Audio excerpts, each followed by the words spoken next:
Well, Crista, huge congratulations to be selected. What a comeback. Are you crazy? Are you mad? What's the thought process? Just to represent your country once again?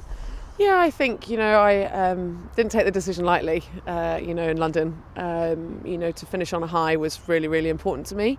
And I'd done 3 Olympic campaigns. So I was involved in Athens as a little whippersnapper, and then Beijing, and then London. And I sort of thought, okay, that'll do me. And I wanted to move back to Africa, where all my family are from.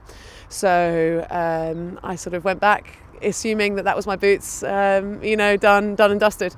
And then I got given an opportunity where Danny got in touch with me prior to qualification for the girls. I hadn't taken a huge amount of interest in the sport since, because I wanted a clear cut-off. Obviously, since his phone call, I was then all over it, wanting to know how the girls were getting on, and so chuffed. I obviously had heard, because I'm still friends with some of the girls, how they got on, and watched some of the Europeans and just thought, wow, these girls are serious. They're genuine medal contenders.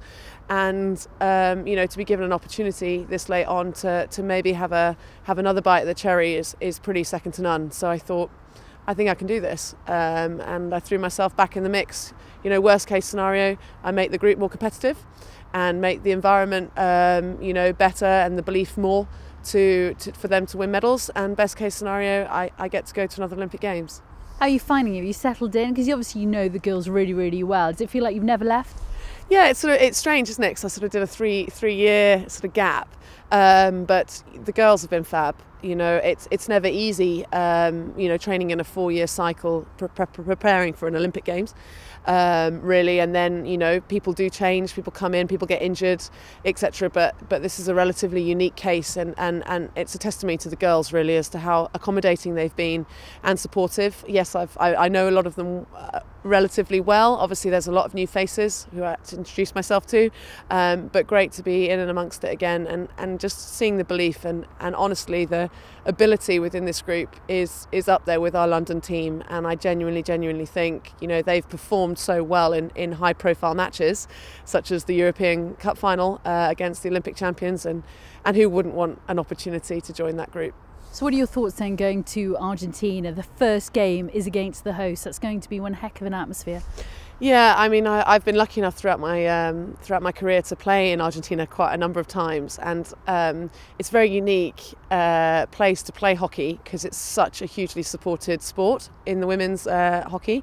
So amazing. I never thought I'd play in front of huge crowds, like that ever again, and to play the hosts as the opening match, it's going to be a spectacle, and we need to make sure that we go there and do the business.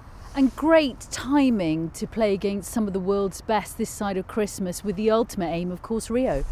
Yeah, it's important to have highly competitive matches in the preparations to any major event, but then at the same time, there's threat of injury, there's all the other sort of elements that sort of come into it and considerations. But at the same time, we're out there to show the world that we are genuine medal contenders. And as I said, the belief that we had in London, now built on another 4 years further on, and recent successes. I'm really looking forward to it, to have an opportunity to pull on the shirt again. For me, I just never thought it would happen. So yeah, really excited about what the next couple of weeks have in store. And talking about belief, do you feel that trip to Rio is in your sights? Yeah, ultimately that's what we're all here, running around in the cold, wintry days, pushing each other, demanding, challenging, making sure that, we create the best competitive environment that we can have.